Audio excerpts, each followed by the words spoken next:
Hello and welcome to episode 17 of Everything You Love. I'm Rob Arnold and I'm so glad you decided to join me for my heavily requested chat with the great Andols Herrick, my longtime friend, bandmate from Chimaira. It was so great to just catch up with him. It's been a long time and so many of you guys have been asking for so long how he's been doing, and the truth is I haven't known. I really haven't. And so it took a while to set this up.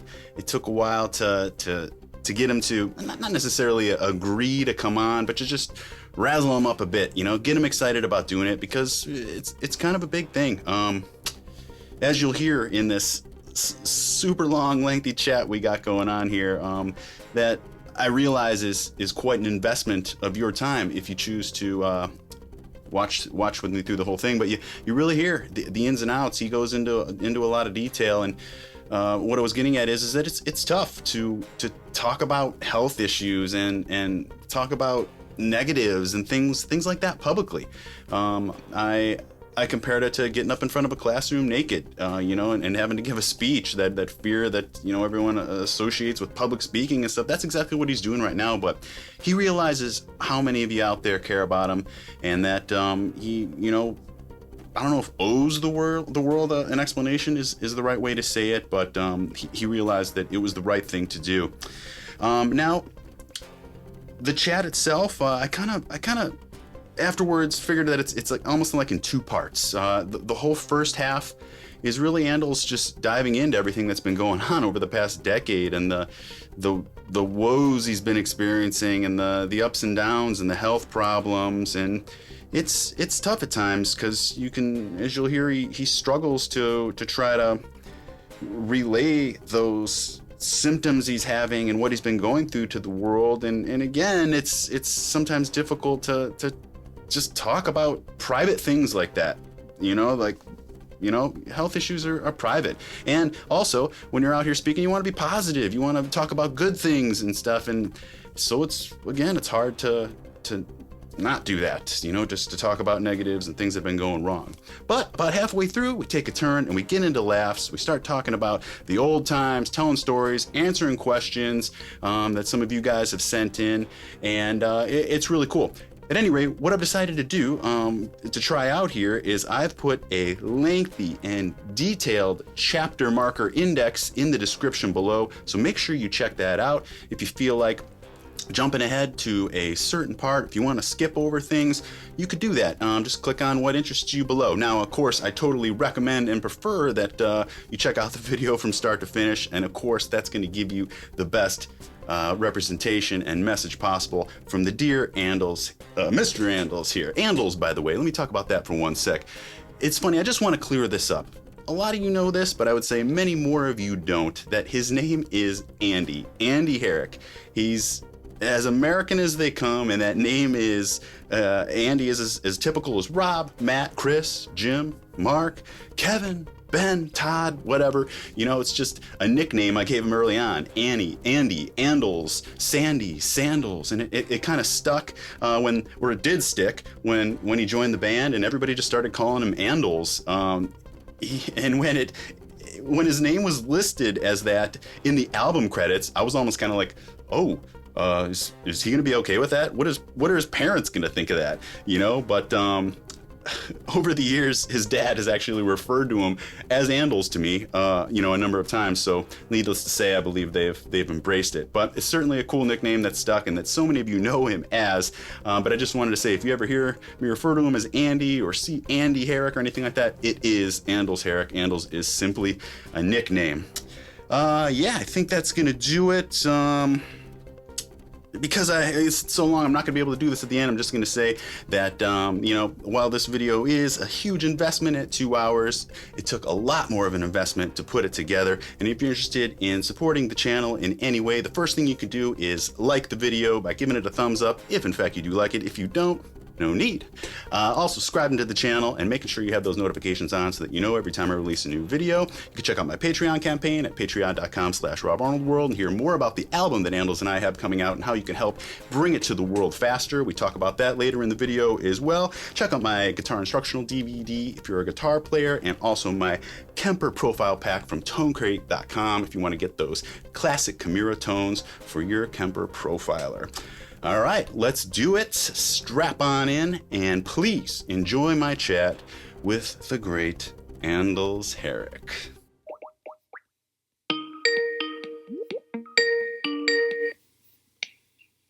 Oh, yeah. All right, where he is. There I am. Andols, Yo. yes. Rob. Starting recording. Do you see that? It's. I got you. Yeah. It should be recording. It usually goes like bunk signal for a second there, but we're good. I think we're good. How are you? Yes. Rob Arnold. It's on, dude. Andols Herrick. I haven't seen you with a beard too. I like it. Yeah, it's conserving energy. Takes up like a lot of time, and I don't like doing things, so I just let it grow out. That's the reason. I take care of the neck beard, but I let this grow out until it becomes super puby, and then I trim it again because it gets embarrassing. You ever get you got a little Peter Griffin bird in there? Remember that Family Guy? I think he's got maybe it's a family of birds living in there. I don't know, but yeah. You think? Actually, you had the super moody beard. It was a big one, yes. You think that's bad? Yeah. Speaking of Moody, real quick, he's over here helping me with the electrical right now in my basement finishing and studio build that I'm doing, and I thought that because of him, that's how we met. To Strongsville fame, your band Jester back in the day. Biggest band in Cleveland at one point.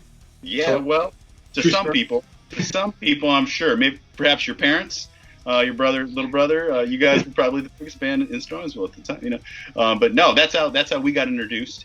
But I'm sure we'll get to all that. Tell us, where are you? How are you? What's been going on? What have you been doing? Well, man, that is a interesting question, an easy question.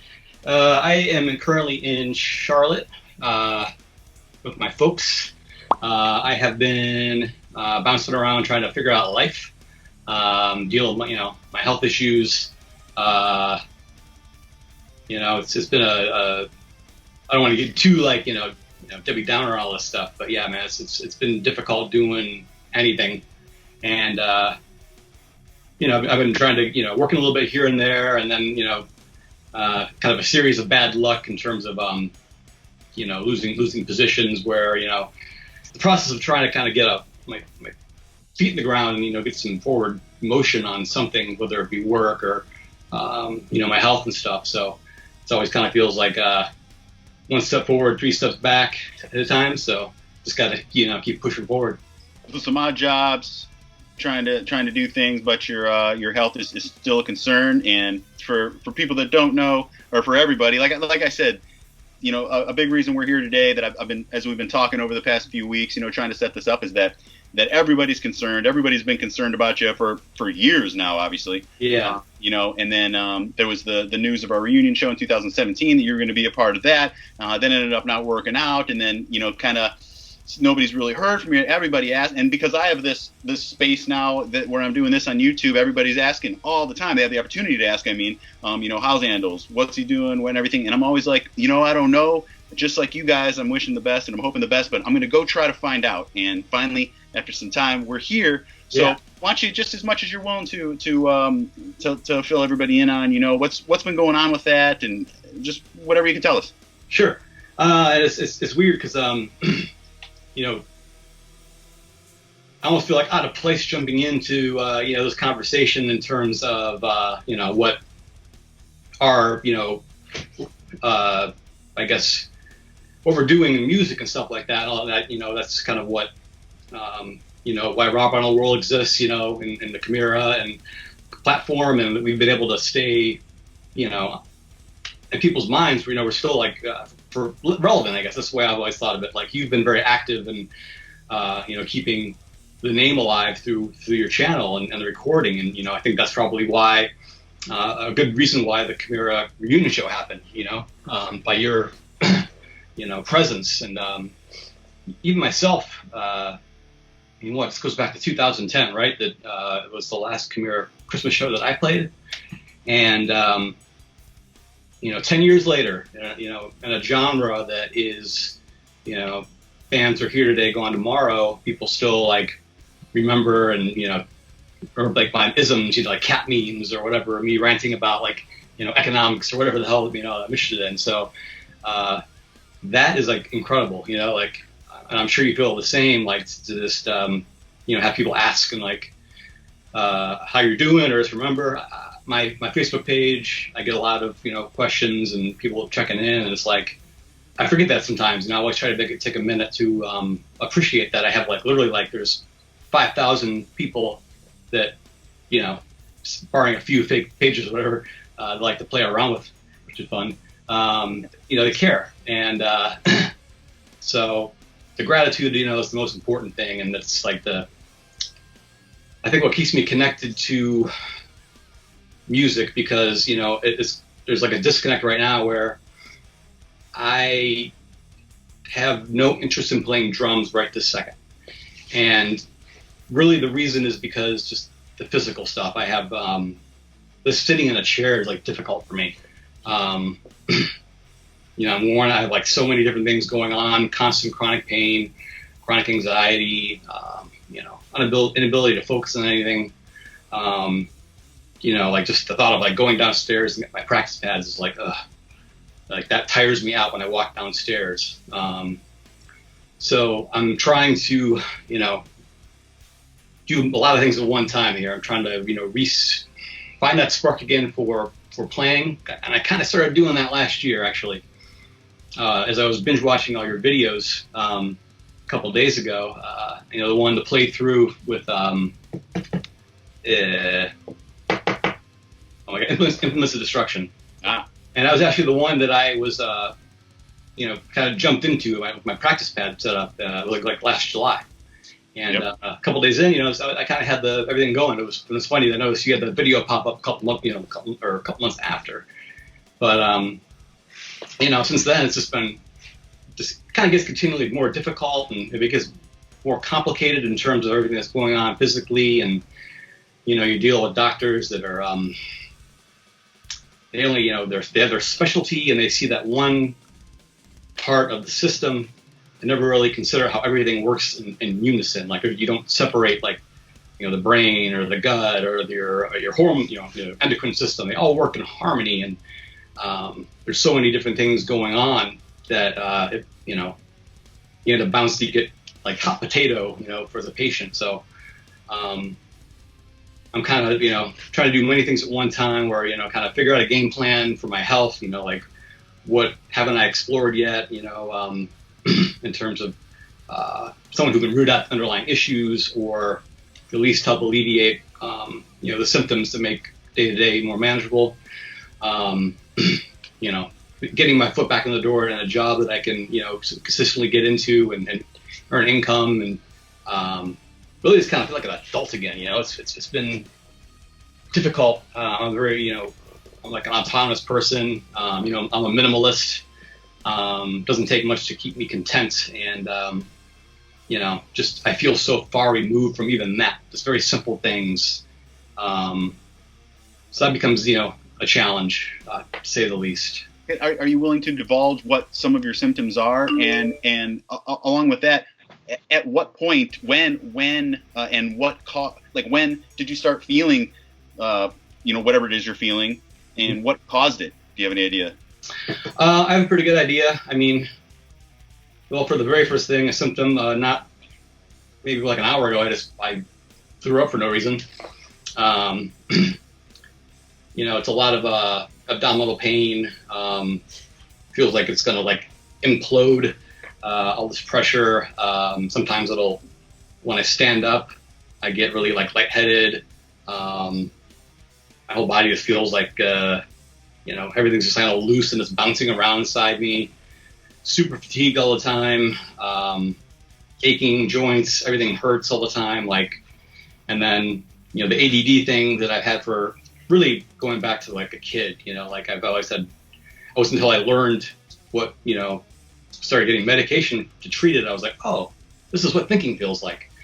So that I kind of like end up trying to, I spend most of the time laying in bed, you know, I'll phone my phone for a couple seconds and I'll try to watch something, and I'm kind of like in this cycle of like out watching things, you know, it just becomes like kind of a, and that mess makes it difficult to sleep. So I'm tired all day, and you know, I don't sleep that much at night. So it becomes a very, very, very vicious cycle. That sounds like it would be hard to just be a human, be a normal human. That's exactly what it is, man. You know, like, and then, you know, kind of going back to the beginning, at the time I was living in Vegas. So this is like 2016. I was like, in terms of health and like everything, I was like on top of my game, man. Like I felt good about myself. I had a, you know, great job, you know, lived in my favorite place in the world, you know, made good money. I was in shape, had like, you know, pristine, you know, blood work and all of the health biomarkers and everything. And, but what happens is, things you don't see are going on sometimes, and probably about over the course of late 2015 to the mid 2016, there's a steady increase in chronic stress. So like you can have, you know, short-term stress, which is a natural thing. Say it could be simple as you know, you're driving, all of a sudden a car in front of you stops, on the brakes, oh, you react really quick. That's part of your nervous system that operates to, you know, really quickly, and then the other part calms you down quickly. That's a normal and healthy reaction. When things start to go haywire, and you have that stress that happens chronically, for lack of a better way to put it, you start breaking physiologically, right? And chronic stress can lead to gastrointestinal issues. And kind of happened pretty quick. Actually, if you remember when we recorded, I recorded a couple tracks for you in 2016, right before I flew up to Vegas. The Andrews, maybe. Thank you. Yes, that's what it was. And pretty much literally that day, the next day I got back to Vegas, this is kind of when this thing really got set in motion. I felt weird. I went to like a, you know, minute clinic kind of thing, and, you know, they give the OTC stuff, and, you know, then the next day I feel like this pain in my chest, like, you know, you're having heart issues, but, you know, my nerve brain was like, oh, you don't have heart issues. Like, I know, you know, stress can cause, you know, inflammation or pain in your sternum, and that kind of mimics it, you know, but it was still some goofy stuff going on. I was all like gassy and like I couldn't eat, and it just kind of continues, like these like symptoms that you'll have, you know, occasionally. You get a, you know, the flu or something like that, but when they become permanent, then it becomes like a really problem. They don't, they stick around, and then it becomes a very convoluted physiological, you know, issue. And there's ways if you kind of jump on it early and kind of understand what's going on underneath, you got a better chance of kind of nipping it in the bud. But when it kind of really gets established, it kind of really gets roots all over the place that you probably don't even realize. So, and, you know, I started going to a gastroenterologist, and, you know, he was a boner. You know, I'm not saying that. I basically had to, like, you know, identify and diagnose a lot of things for myself that he didn't. I had some surgery done. You know, then by that point I couldn't keep up with my work and what I was doing in Vegas, and so I had to come back here to Charlotte and see with my folks, you know, and try and kind of regroup, and you know, started kind of taking things in my own hands a little more in 2017, and then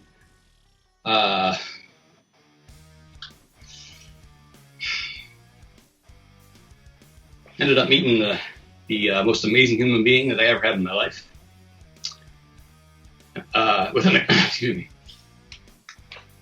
Within the context of all this, and so, you know, it's a beautiful relationship, and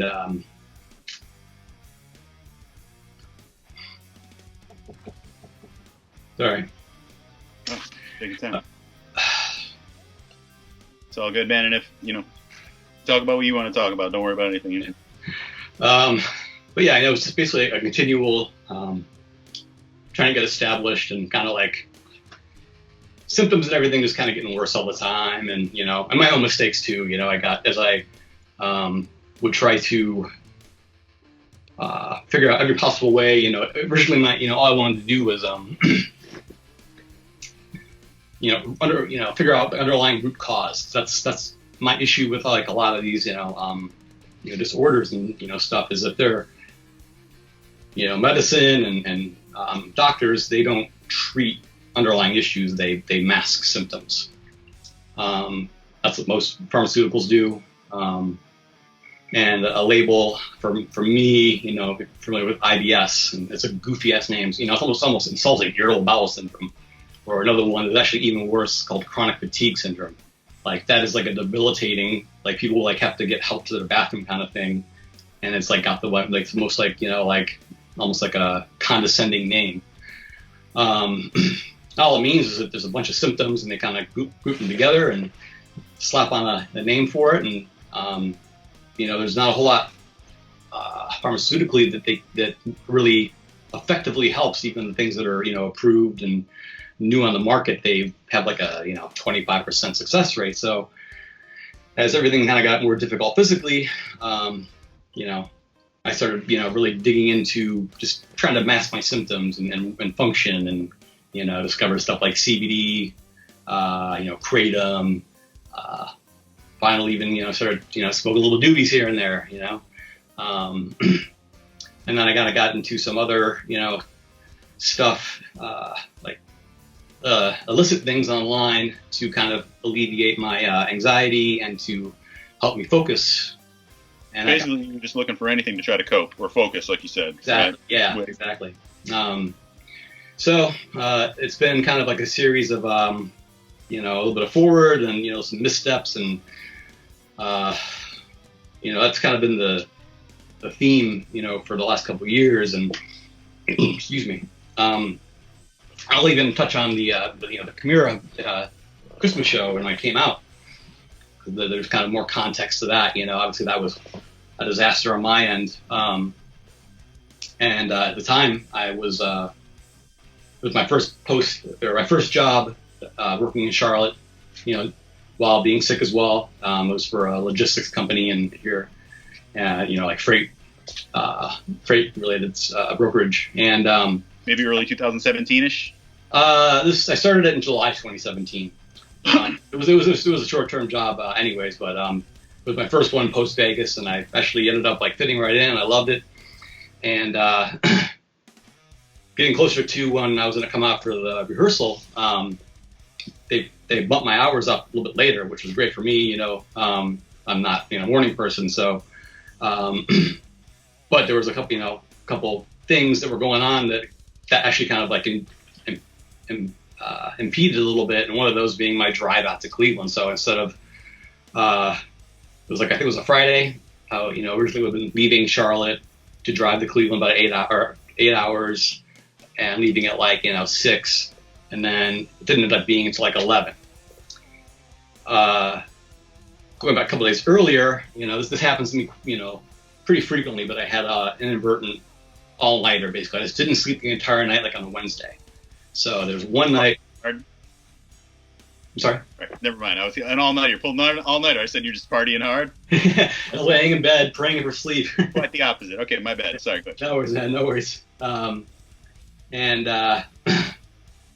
So you accumulate that. Like now, not sleeping is probably the worst thing you could ever do for your health. So there's day one. Next day, normal sleep, and then Friday, driving all night. It takes me forever, because I keep having to stop.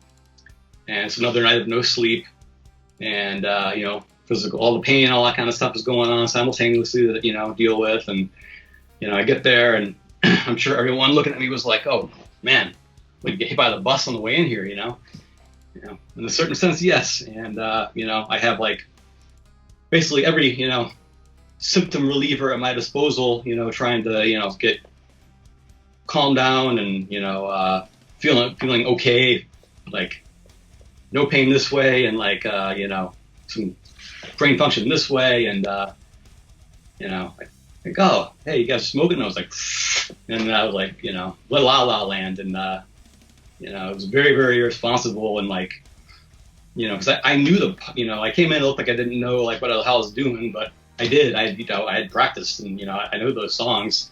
I just 2 nights, no sleep and all those drugs, and I was a fucking mess. And I still carry that with me to this day. Like that I missed out on that opportunity. It's easy. I could just say, oh, it's all the me being sick and that fault. But no, like it's my own fault, as well for going overboard on trying to, compensate for things. So I train wrecked myself, and I really missed out on something beautiful, And like I said, that makes me. I still carry that to this day, and I hope one day we perhaps rectify that and get through this and be at a point in the near future where perhaps the stars align. It's still something I hold on to. I'd love to have that happen one more time. And I don't know if that'll be the case with everybody, but it's still within me. Even though I said I don't have like this desire to play drums right now. At the same time, I very much have this crazy passion, desire to perform again. So I'm working through a lot of stuff. It sounds like a jumble of mess, and it is. Just trying to find the straight and narrow. Well, keep that hope alive, man, and all you have to do is tell us that you want a chance, and that we'll give it to you. Yeah. Everybody, that's what everybody wants. Believe me, Right. From me to the fan in Mexico City or Quebec or whatever, So yeah, I wanted to mention too, when you mentioned that that Implements of Destruction playthrough that Mark, Jim, and I did, and how maybe it was a few months earlier or so that you had posted something that you were practicing again on your practice pass, just the Implements of Destruction. That little post from you that showed that you still had an interest in the drums sent a ripple through the heavy metal community of like, oh my God, there's a word from Andols, just that little thing, So, yeah. Man, like I've said to you a couple times during a couple phone calls here that, there's a world of people out there that care about you and want to hear you behind the kit again. And so I hope that can be what motivates you to want to try to do something, Yeah. And anybody that you ask, I'll be first in line, will help you with that in any way, and perhaps it's just doing something like this. And that was the point of this for me, which I've explained to you too, that I think kind of just opening up, maybe telling your story a little bit and knowing that the door is wide open in every single aspect. Yeah. All you have to do is walk through it and let's make something happen, Right. I appreciate it so much, man. And like, just, telling my story. And I know it's been going on for so long. I kind of like to start talking about things and you and no one really, no one's gonna have any context of the timeline, so I do apologize. It's kind of jumbled, and it gets more convoluted as time goes on. Trying to go through it chronologically, and there's quite a few other major things that happen too that I'll just not really get into. I'm lucky to be alive. Basically, is after a certain situation. But I'm still here. There's something there, it's just kind of like behind like a bank vault, and I just need the combination to access it and, to get back into it. And so, yeah, I know I sound like a downer.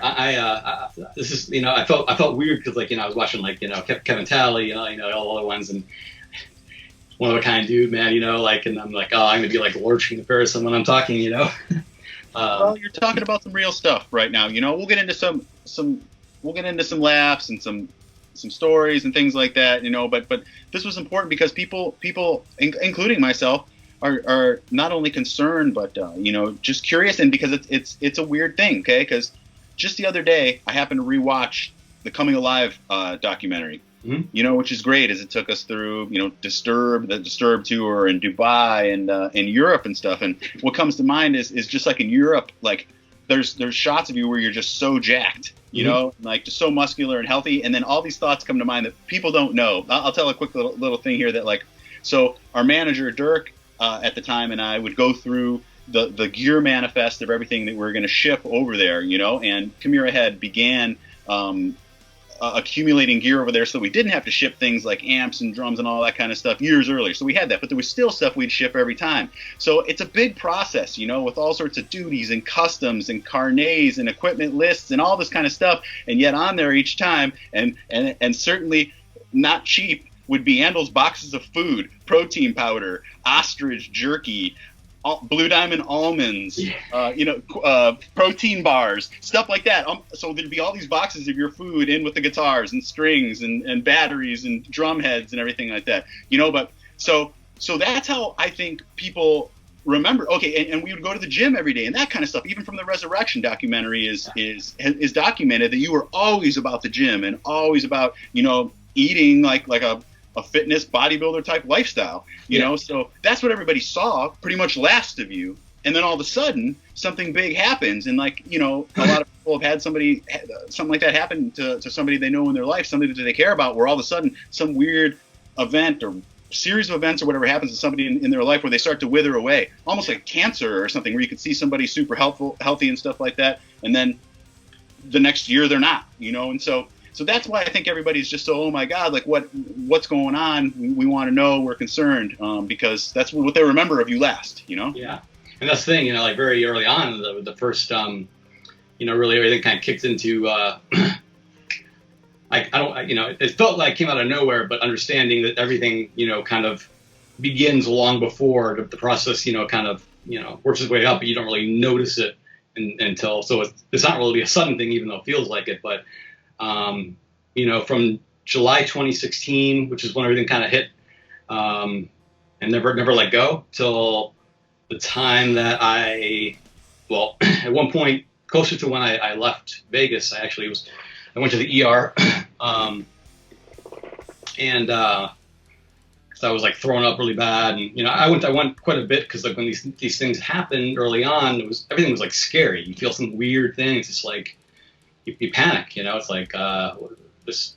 Not, now I'm just kind of like used to like nothing making sense or in a way, but like early on when something new happens and you get a new kind of pain, discomfort, or weird, whatever. So I went and I ended up being from over in the span of 1 month. I was so anemic they had to admit me and do a blood transfusion. And so this is like early October 2016, and my weight, I lost 30 pounds. I went from 170 pounds right when everything started to 140 pounds. And I looked, I got my Mr. Mr. Mackey Dome, and like I lost all that weight, man. It was like, okay. All my shirt size, my pants wouldn't stay on, and it was crazy. So yeah, if I don't. Really posted a ton of pictures. I remember posting one. It's like August 2016. I was at the gym, and even that point, like I still look like you could see the definition on me and stuff. But every comment was like, "Man, you've lost a lot of weight. You lost a lot of weight." What's your secret? Yeah, right. You don't want to know. So yeah, definitely understand. That when people think of Andols, they think of me during the commuter years, and when I was really on top of my game, with all that, with working out, I'd get excited to go to the gym and seek them out, and so yeah, like I said, what you said in terms of the door's always open. I love you guys, and I've let people down a lot over these last couple of years, and I'm trying to make things right for myself and for the people that love me and, that care about me and I care about as well. And, one of the biggest, loose ends here is a Chimaira show, and, I was even back well before I got sick. I was, man, I would love to do like one more show. Not touring and stuff. And I love doing like session work when I first, was out of the band. That was a lot of fun. Kind of got to branch out and dig into like stylistically different things and utilize them, and that was a lot of fun. But I still had this thing in my soul of like one more show. It'd be so much fun. So that's why like I said, I very much continue to hurt over missing it. But you guys, I saw it, and as soon as you said that Austin was playing, I'm like, oh, God, this is going to be fucking awesome. And it sure enough it was. People were actually like live filling me in on the show when it was happening, and it was like I felt like a proud papa in a way. Like, there's my boys are doing it, And it was a good feeling, even though obviously it was sad that I wasn't there. But I was kind of like beaming with pride as well that Chimaira sold this thing out and all that. So I got a lot of work to do. Well, he knew he had big shoes to fill, and there couldn't have been a better guy for the job. He did absolutely great. But it was initially set up with you, and don't give up hope. I don't want you to.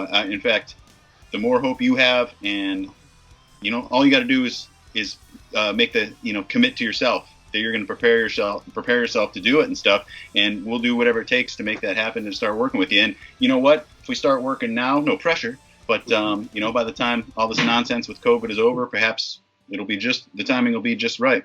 Yeah. Let me ask you this: Sure. If you could wave a magic wand or rub a genie bottle or something like that, what could I don't want to say fix you? What would you want though that could make things better? Like, is it just if your pain went away, could all of a sudden you start rebuilding? If is it something else? Like what? Wave a magic wand. What would change everything in the right direction for you? Definitely taking care of the physical pain, discomfort first, and the anemia thing, which I still have, makes physical exertion difficult. It used to be so bad that if I would walk up a flight of stairs, my legs would be burning like you did like a max set of squats or something. It was crazy. It was freakishly low. That's why they literally had to put 2 bags of blood in me because I was that depleted. But it still kind of lingers here. I'm not sure what the cause is, but between those and then if I can get the right medications and things, I have found things that alleviate it. But there's also just kind of like things are physically kind of get a little bit more difficult as time goes on too. So it's not like I'm on one thing, kind of putting a stopgap on like this direction, having my full, array of things that will alleviate, at least for the time being. My ultimate goal is to, heal, but, kind of have my symptoms under control. And, that's kind of the first step because otherwise I'm just bedridden.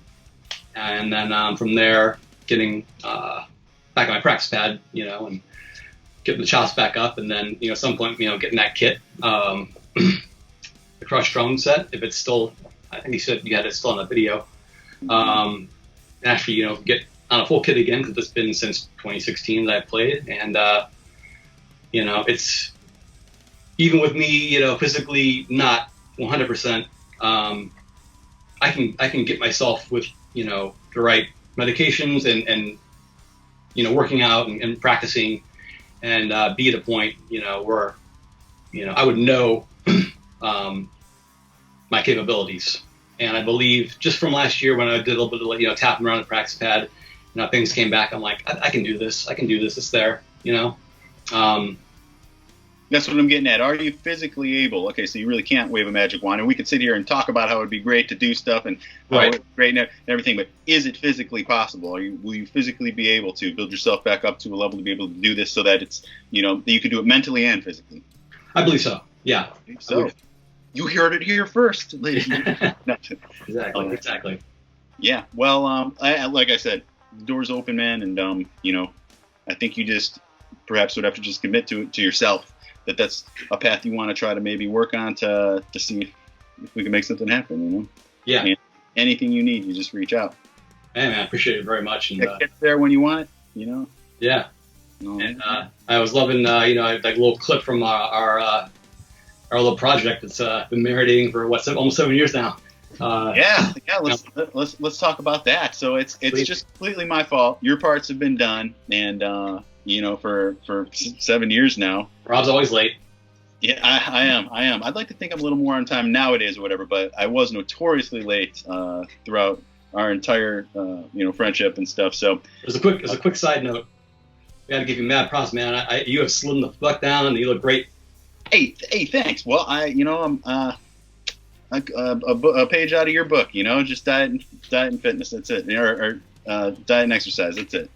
Like when I first saw some like the stills of you like from the side, I was like, Todd Bell, Chris, Rob. It was like you look kind of a hybrid. And then I loved the first video that I watched of yours. It was your studio vlog thing, and like you sounded like a professional, like almost like a Tony Robbins, or like because going back to even high school, you've always been that dude who can like sell anything or convince somebody, and you had that voice of like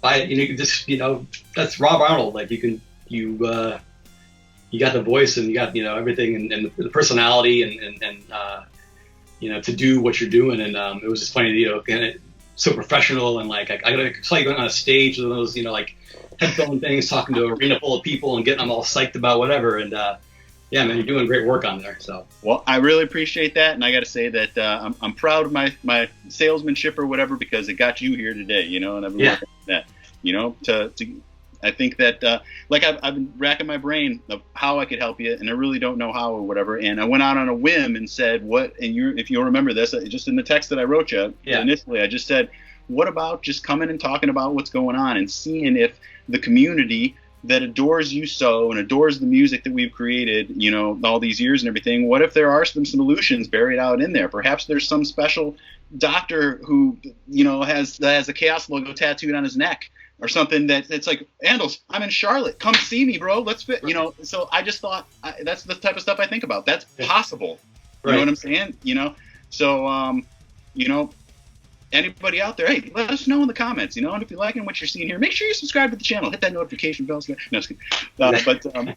And so that's my intention with this, just to maybe get the blood flowing a little bit. And if there is any means out there to help you in whatever way possible, mentally or physically, there are people that want to help. So hopefully, they can come forward, serious inquiries only. But we'll see. And yeah, it's frustrating too, just personally, because like in, of course I hadn't even thought about, that aspect of it doing on here. Like, yeah, that could definitely lead to something. We have a mutual friend from high school, who is really well versed in, these kind of chronic diseases, who's been helping me out some suggestions and, trying to help root out some underlying things. And I myself have literally I became like a really big amateur nerd in physiology. And even before I got ill, it just fascinated me. I studied I could study a particular cell for like a day and just be like, wow, fascinating. So when everything kind of started, I kind of knew, in a sense, what was happening. I had theories, and now it's not just one thing anymore, but I could probably pick out 5 or 6 things if I had access to do it myself. I can just wonder, wow, I bet that would get me forward a lot. But there's like a roadblock of well, I have to go to this specialist, this specialist, this specialist. If I wanted to, for example, one thing that would probably benefit me would be like TRT, testosterone replacement therapy. And, obviously I could theoretically go out and, find, someone who, sells it or, whatever, but I'm not going to go that route. And, so you got to go to a doctor for that, and then they'll want to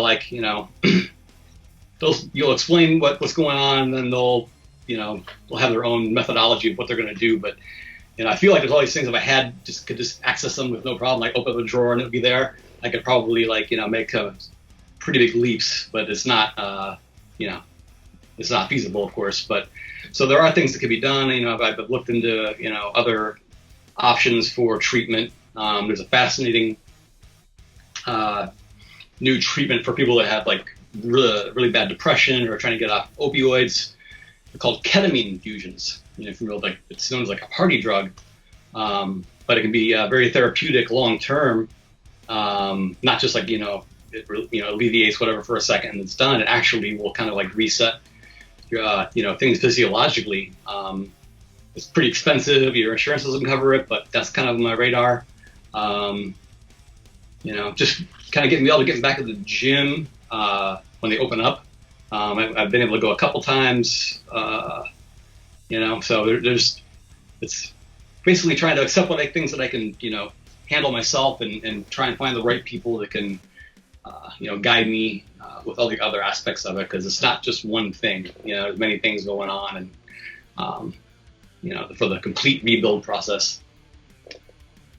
I know. I hear you there. And I know what I'm about to say is probably unrealistic or not very realistic, but to me, just my bright side of things, glass is always half full type of thing. I think that like a change of scenery in the right direction for you would help as well, and just getting you, I don't know, maybe even back to Cleveland, or just working on music and being at the gym like you like, just doing the things you like and being around music and stuff, instead of being so far removed from music. Right. Because music, I think, is where the happiness is for you and could be for you. So I think that would be, if at all possible, just some step in the right direction. Again, what I mean about it not being realistic is because I was going to say, like, not doing odd jobs at banks and stuff like that. I realize you're just trying to make ends meet, but if there was a way we could help you, make an income doing music and stuff like that, I think that would just do leaps and bounds for your mental space and things like that. Just because that's what you should be doing. Yeah, well, I'll even go back to the Resurrection DVD when you came back, and then you said, like, I think you said something like you were at school, but then you realized, no, this is what I should be doing. And then it cuts to a scene of you just ripping up some super crazy stroke roll or something, that is badass. And it's just it's so perfect. It's just like, yes, that's exactly what he's supposed to be doing. And I just always thought that the further away you get from that, it's just kind of like that world is just slipping away, and like I know I want to be like, no, you got to come back to this world, come back to music all the time, and like that, it will be that magic wand. But that's just me wishfully thinking in an unrealistic manner. But I mean, it's funny that I've had the similar thought. Environment is a big part of a lot of things in life, and obviously, I've been here in Charlotte. With my family, they're taking care of me, and I love them, obviously, to no end, and. But at the same time, getting out, I ponder that, like, how could I, change the environment, get somewhere, but there's, the logistics of financial stuff, and hard to walk away from the support system you have right now there. I understand, although, well, maybe not ideal, it's welcomed, I'm sure. Right. So that's been on my mind. I think I just had I won't details of it, but I had an outpatient surgery just yesterday. So I got a couple of weeks of, healing before I can really even do anything physically, stressful, per se. So there's things out there that, like, I'm just trying to find, like, you try and seek a path, but ultimately, like, you can make the plans, down to all the details, and you think you have like a clear path to victory. Then COVID happens. There's always so many unknown variables, and so you just try and do the best you can with what you got. And right now it's short term. Get over the surgery thing, then symptom management, and then building up my body again, and hopefully, working just for a little bit, get some money and kind of get that feeling of being, a real adult again, and being able to take care of myself to an extent. It's very frustrating when you're, I'm knocking on 41, you feel like you're, 14. But I feel like if you even have that thought, what you just described, then it's attainable. If you didn't even think of those things or whatever, it'd probably be too far gone, I'd assume. But if you know that that's what you need, what you would like to get to and stuff like that, man, I think that's great, I mean, what you said, the opposite, just a couple weeks ago, I couldn't even say that. I was like frozen in bed. Like I was just living in like this paralyzing fear. Some stuff, had happened. And like, I was just like, why am I still here? Why am I still here? Why am I still here? Like, what am I even doing? I felt like my story was over. And, time heals a little bit, and I still struggle with like a lot of things. Obviously, I'm alluding to bunch of stuff that happened. I'm not gonna obviously dig into the details, but there's got to be a reason why I'm still on this planet, and I think the music is a big part of that. And my inner circle, the people that I love, and that I owe a lot to, and I owe, me being a hermit and kind of distancing myself is not, that's a shitty way to be. I don't, intend to be like away, or like I'm not trying to push anyone away. It's like, a wounded cat. I'm part feline as it is. Like you just kind of want to curl up under a bed and just sit there and ride it out. And in the process, I end up alienating myself, and that's that's not good. I think that compounds too into maybe perhaps different degrees of depression and certainly loneliness, right? I mean, yeah, and that's tough, and I can't even speak on it. Obviously, no one knows what it feels like in another person's shoes, So right. It just sounds tough, certainly, and I would just assume that compounds and gets worse and worse and stuff. Yeah, but man, this has been really quiet. You had mentioned it, and that was at the time really when I was kind of like in that paralysis mode, and I kind of got left my mind, and then somehow I ended up bouncing. And I saw one of your videos, and I literally was looking at the entire night, like watching Rob Arnold World and all your I love it loves, and then you played the clip from our thing. And then I saw a comment. It was like someone asked, and about me, and you said, well, I put the idea out there, so just waiting to hear back. And I was like, oh yeah, I think I should probably do that. And I was going to ask again after 30 days, which I think would have been like the 12th or 13th. What is it right now? It's the 12th. So yeah. I think that I originally hit you up about this on let's call it July 12th. And so 3 weeks had passed, something like that, and I'm like, all right, on the month anniversary, I'm going to hit him up again and be like, hey, Andols, have you thought about it or whatever? And like then the next day that I thought of that, the next day you hit me up, like 6 days early of that, and I was like, yes, sweet, because I honestly I didn't want to have to hit you up about it again because I didn't want to pester you. I figured if he doesn't want to, he's not gonna, And so when you did, I was stoked. I remember Missy, I'm like, Miss, look, Andols just hit me up. That's awesome, Because I was excited. I got excited, and at the same time, I was like, like the nature of like what's been going on is unpleasant, and it'd be much nicer if I was, we're talking about like all these cool things that I've done or we've done, and but it is my story right now, and I guess people want to know, and like I said, I am infinitely appreciative of the fans and everyone that still cares 10 years later, like who remembers a metal band, usually after a certain amount of time, like there's so many. There's more bands than there are people at this point, and very grateful that we were able to touch people like we did, man. And it's truly remarkable. Yeah, and I thank everyone as much as I can for their just support, because it makes you feel good. The best thing I love is that we wrote riffs and beats and awesome songs that people love. That's all I care about, because I like to write stuff that I like, and if other people dig it too, that's badass. And we did that, and it's awesome. So, but let's talk a little bit about some of the good times, some of the stuff like that. I want to say that and I'm sure everybody appreciate hearing from you, directly about what's been going on, and what did I say? I remember some analogy I said to you that I imagined that this may be like standing in front of a classroom naked, that old thing, whatever, just coming on and talking about your health problems or whatever. So I knew that took guts. And, it's still kind of unclear to us, as it is to you, exactly what's going on, because you want to know exactly what it is so you can pinpoint it and knock it out. Yeah. Do whatever you can do to get it, to fix it and everything. And that's just got to be so unsettling to not be able to know exactly what it is that's bringing you down like that. Right. Even my gastroenterologist, he said something like, you have an unusually difficult case, like you're going to make you love hearing that from someday. Your doctor. So I was like, oh, wonderful.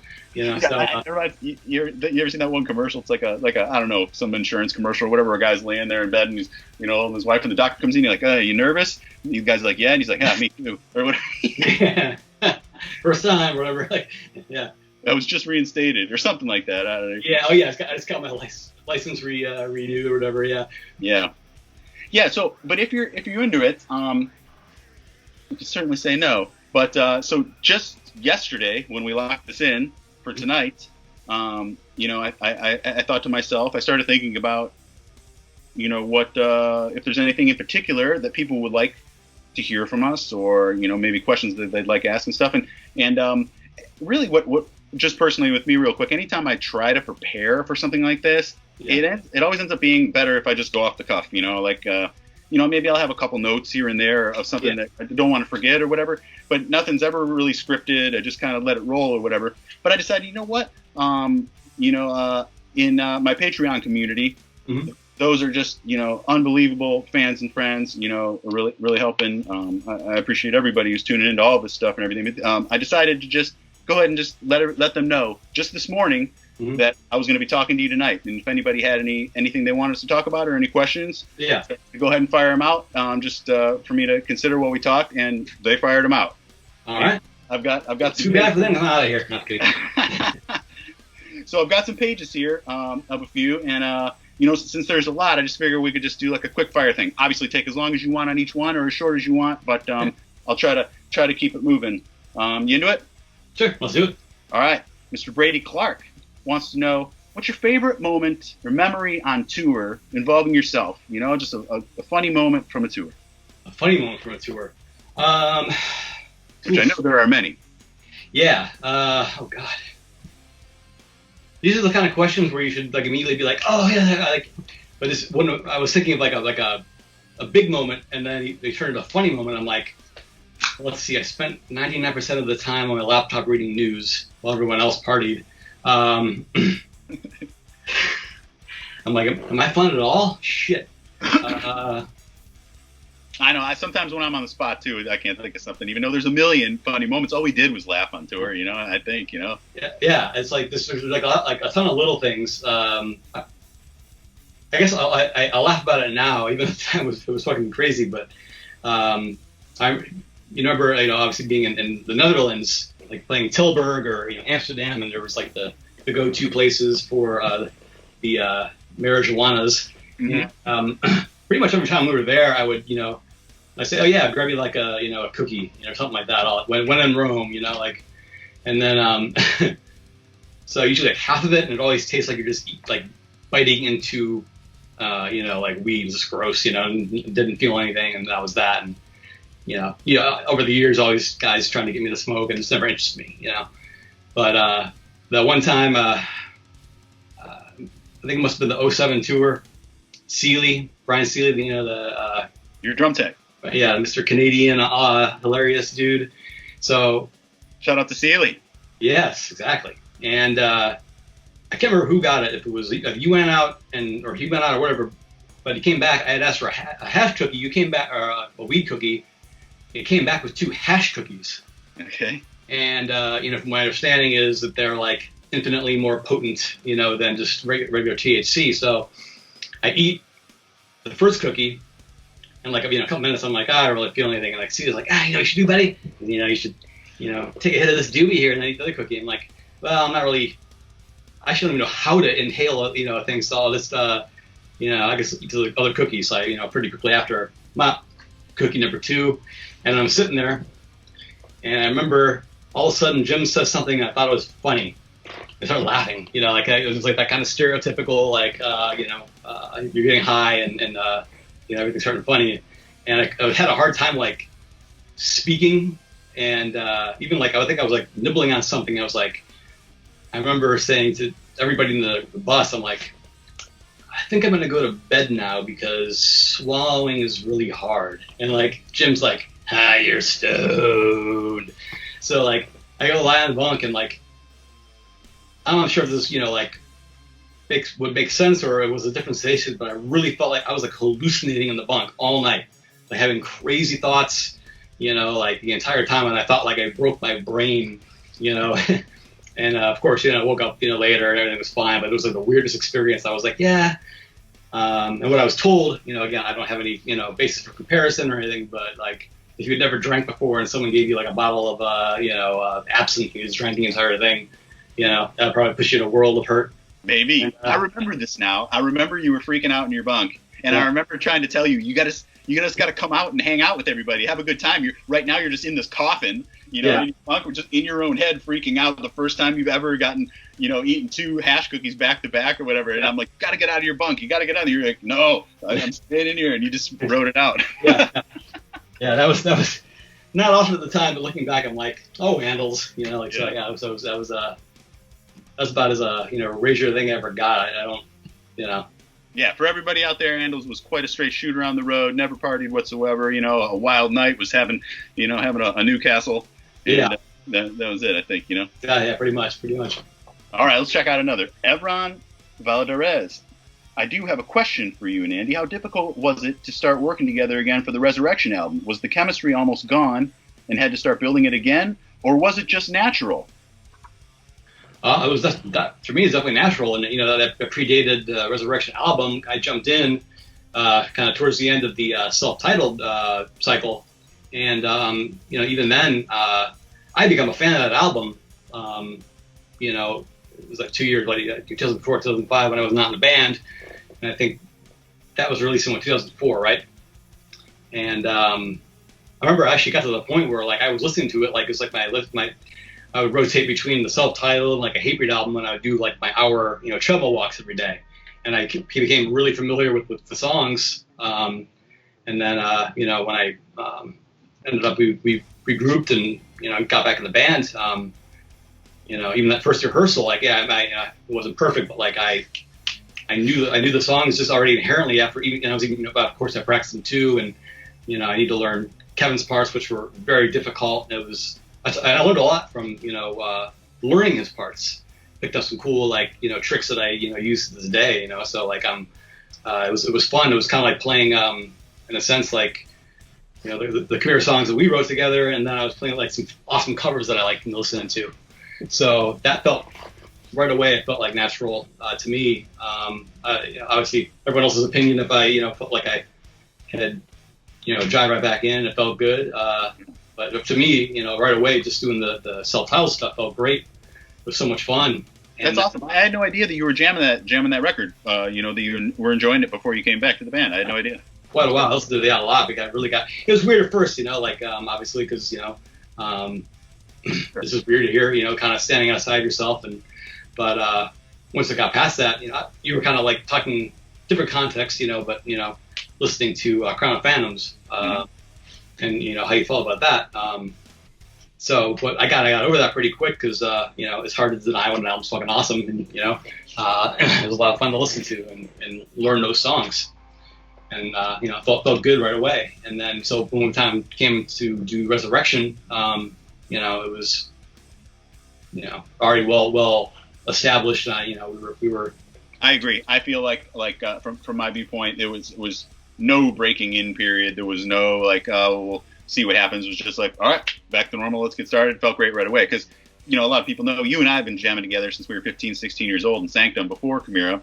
And then, you started pretty much, let's just call it at the beginning of Chimaira as well. There was one drummer before you just for maybe a couple months or something, that at least that I was. And so the bond between you, Mark, and I, and then Jim right after that, and then Matt shortly thereafter too. I mean, we just all gel so well, And so for you to come back, well, I loved jamming with Tally. It was certainly just like, I don't want to say a breath of fresh air, but a breath of the oxygen that I would have been used to breathing. All right, right. Yeah, so, we're back. Sort of. So yeah, and plus it wasn't. 2 years is a fairly long time, but it's a big difference between that and say the 7 years. Well, I guess Chimaira was going on through 2014, but I was strictly Mark. But for the rest of the band, that 7 year gap, I imagine it probably took a little bit longer for you guys to really get the groove back for those songs. I'm not sure, but you probably get attest to that. But from my experience, becoming just inherently well versed in the self-titled, and I wasn't that far removed from Impossibility, and once we got back into it, it felt like just natural. I agree. Walk among the ignorant. As someone that is often humble about his skill, has Andols got a particular beat, phrase, or transition that he has wrote that made him feel that he'd leveled up?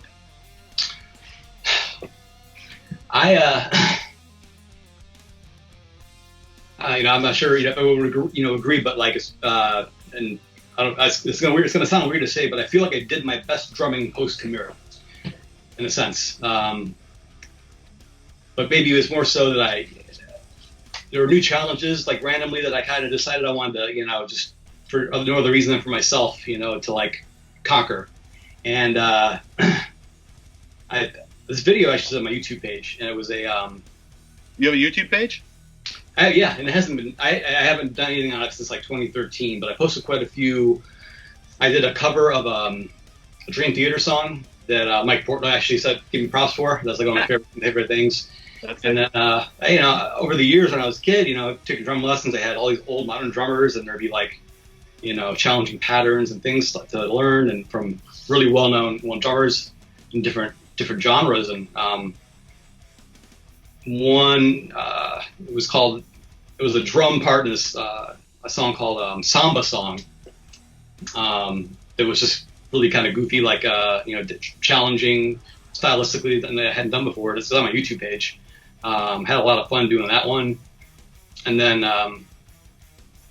you know, just and then I did one of my session projects. If you remember Al Drucker, we did what was the name of it? I can't remember anything anymore. What is the name of that? Basis Rapport. Basis Rapport is what it was called. Basis Rapport, that's right, yeah.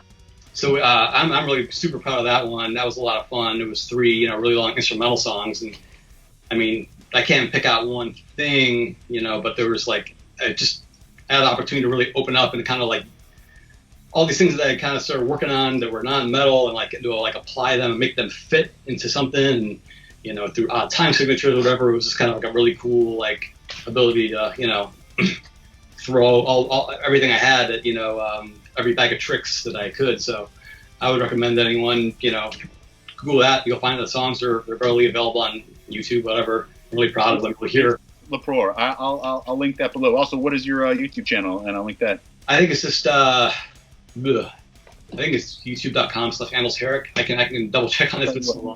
I'll do the research for you, and I'll make it. I'm sure you'll find it right away. Yeah, I did a couple random things on there, you know, so there's some cool material on there. Yeah, I got an idea for you. Yeah. Starting tomorrow, document your comeback via your YouTube channel, leading up to the return. You know, what do you say? That could be something. It'll be like, how does this thing work? You know, like trying to like come like through technology. You know, like you just start with an iPhone. That's what I'm using. But tomorrow morning, just set it up on a tripod, hit record right when you get out of bed, document your day, start it like that. That's an interesting idea. If I could be like the first 3 months, be like, I don't want to get out of bed. I don't want to get out of bed. There'll be some people that'll watch that. Yeah. Like, you know, it was looking like a Paranormal Activity movie. You know, like the camera in the corner watching, you know, shitty, fucking weird things happening. Oh, that's I bet you right now, even without, now that I say this, they definitely will. But even if I hadn't say this, there will be comments that be like, yeah, Andols, do it. You know, document your return. Start the YouTube channel. I'll watch you sleep. You know, I'll watch you shower. What? Yeah, there you go. All right, so you feel you level up after you left Camille, after Camille was done. Yeah. Olivier, Reliu, man, if there is ever another Chimaira Christmas, will you be able to be there? Don't get me wrong, I love Austin, but I missed having you there to perform. So we kind of went over that. So he has a second question. He says, click or no click? And I guess we don't know whether he's talking about during recordings or live. So I'll just let you answer that as you go.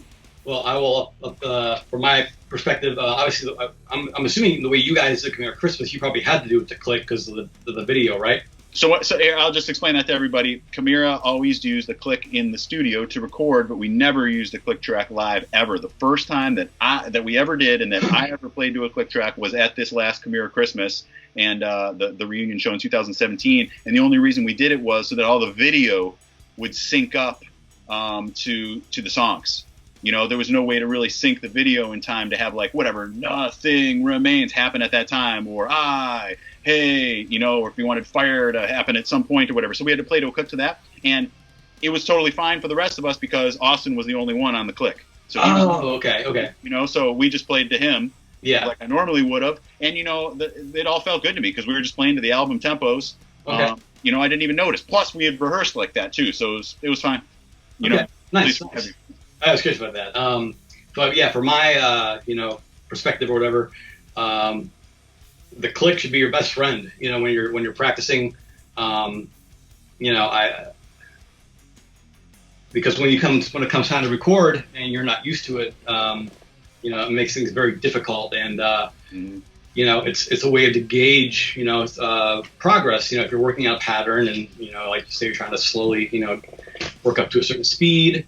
If you're just kind of doing it without anything to kind of have established that, you'll just probably be in the same, level of chops or, and not really developing anything. And when I would do drum lessons, I would use the click pretty religiously. I would put it, write down tempos we've worked on. I'd be like, here's the click, it's, you can go on your phone, whatever, but always practice to it.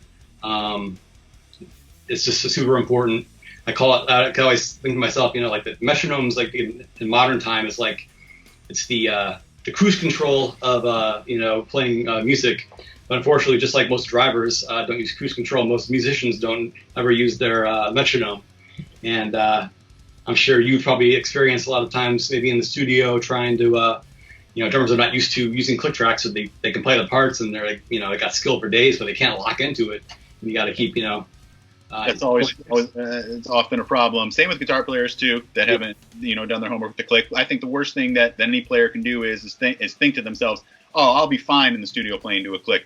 That's the worst thing you can do, is try to add, when you're trying to record and have your best performance possible, is to all of a sudden add in some foreign element. No way. You want to be totally relaxed, prepared for everything. That's how you give the best performance. And practice how you're going to do it. I think everyone, my people remember that I recorded the vast majority of Chimaira stuff just to the click track with nothing else.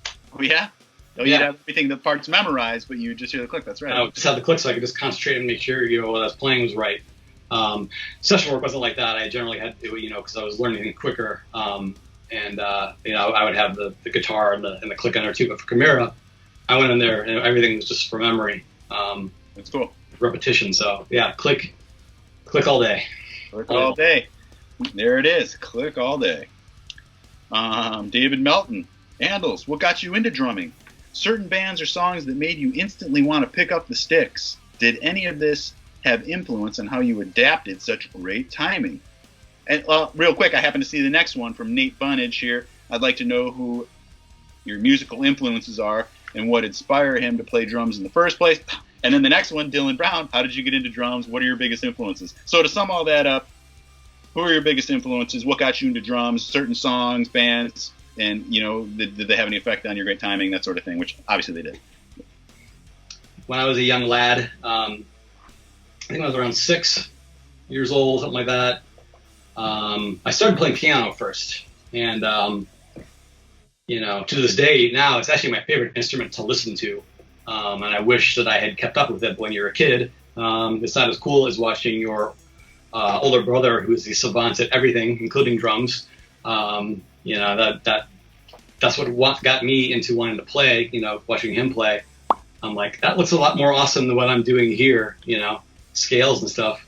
And so my brother Rick was my first, inspiration into playing. And then, initially that was, around 8 years old is when I first started playing, drum lessons, but really not drum kit yet. Playing in school band and up in the junior high. And when I first discovered Master of Puppets, I was like, oh, I like metal now. And that was around the time that I had gotten a drum set, and I did work out of instructional books and just you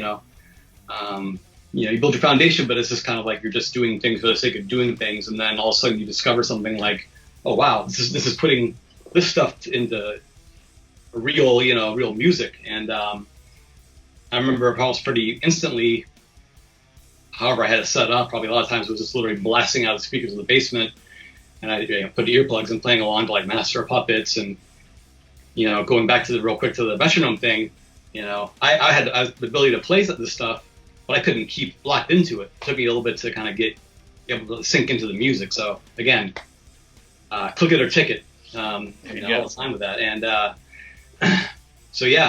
that basically set everything off. Like in junior high school, I spent most of my afternoons, playing along to things that I would discover, staying up on Saturday night, and all of a sudden, what's this thing? I think it was ball, and suddenly it's like Sepultura, and then wow, then it's like this is the craziest thing I ever heard, or Anthrax, which is still my favorite, the big four, Charlie Benante, is, one of my biggest influences. I didn't get to meet him until after the band. And to this day, he still holds up. I think he's one of my favorite. So playing on Anthrax, and then all of a sudden you hear like, Morbid Angel for the first time, and they're like, whoa, like literally Satan wrote this, and I have to learn this too, and it gets more challenging, and you can branch out, and it was just a matter of, like all of us, do the same. You get influenced by all the people that you learn and play along to, and at some point you kind of develop your own style and sound. And early on it was I guess Lars and Charlie and Igor and P. Sandoval, trying to keep up with that, and later on it was like Mike Portnoy, and there's so many, and I remember always being impressed. What's the DSI drummer, Steve Asheen? Yeah. We would always try. I was always so impressed that you could play Once Upon the Cross. Yeah. And I'd try to play that with you all the time. He was sick, but those guys, Suffocation, Oh yeah. Cannibal stuff. We would try to play whatever, Staring Through the Eyes of the Dead, or Right. Oh yeah. When we first started Sanctum, it was always like, I didn't know what the hell, I was not familiar at all with 6 Feet Under. The Bleeding, and like I think the first time we jammed Sanctum was like, yeah, we're gonna play some 6 Feet Under songs, and I was just like playing like the entire time, and somehow it worked. Yeah. Yeah. The Enemy Inside, the first try. That's exactly what it is. Yeah. And dude, I'm just gonna take that second to say, isn't that insane that back then when we were 15, 16, I was talking about that, and then I ended up writing an album with 6 Feet Under. It's just crazy. You never know. Was my point. And just like that, our stories of the Deicide show, and like the book Your Religion. Yeah. Getting to it when I was at the RoadRunner United show, talking to Steve Asheen and relaying that story to him, like saying about how that happened. I was like, we're at the show in Cleveland, you guys are playing, and it was after Once Upon the Cross came out, and this guy in the audience, he's like, I play something new, and Glenn, it goes against my religion, and the dude in the crowd, well, fuck your religion, Glenn Benton. Your religion. Yeah. And Steve Asheen's like, yeah, that sounds like Glenn. Like Benton's like a hilarious dude. Backstage. So that's kind of like a surreal thing. From not Chimaira touring, but being around all these guys that are you looked up to and stuff like that. So that's definitely another, like a side note, story. But well, speaking of that, hold on, I'm going to skip ahead here. I happen to see this. Where did I see that? Damn, somewhere I saw here talk about the RoadRunner United project. So go ahead, since you started talking about it. Yeah, tell us your memories from that. You work with Rob Flynn, right? And, so that actually, kind of was a good spark, that led into, getting me kind of prepared and kind of getting back and engaged and established, with the whole, Chimaira reunion thing. But let's see, would have been. Not the Chimaira reunion, you mean coming back? Yeah, kind of like leading up to it, basically. Like, what year was the RoadRunner All-Star stuff? Like 05? That was 2005. Okay. So, like, all 2004, I really didn't play any drums at all. I had the practice space. I was doing some lessons here and there. I remember, early on after I left Chimaira, like, trying to like play a little bit, and I just didn't have that passion, kind of just doing whatever. And I was like, not feeling it, So then, early 2005, I got a call from Mark, and he's like, "Yeah, so RoadRunner Records is doing this. What was it, 25th anniversary?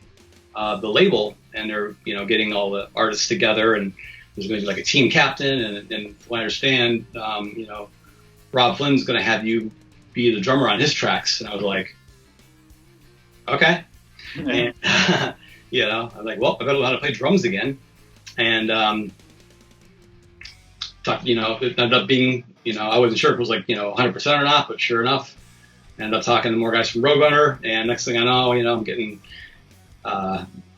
scratch tracks from, Rob Flynn, where, he had one of the old, like, drum machine things that he would, like, tap out patterns, is, kind of what he had for the idea, and, there were, like, the 4 tracks, and I'm flying out to San Francisco, pre-flight cocktail, so terrified, and the flight, but, I get to San Francisco and get to the rental car and, drive out to Rob Flynn's house and, playing in the studio with him and jamming, and it was just like, what the fuck is happening right now? You know, like how did this happen? And we recorded like those tracks. It was cool because that was the one time I didn't use a click track. I just wanted to do it free, and fortunately my timing was pretty steady, I guess, probably because all they're usually using a click track, because they still had to record it, and they didn't really even do too many. I don't think they had to do too much editing on it. I can still hear some of the little tiny flubs in there, but I hadn't played a long time, and I ended up pulling off a pretty solid performance, and it's like I'm in there and I just jam with Rob Flynn. It's like how did this happen? But I want to say real quick too that veteran musicians that have made multiple records, like Rob Flynn, like yourself, everybody else involved with that, can have an easier time putting good music together without a click. Right.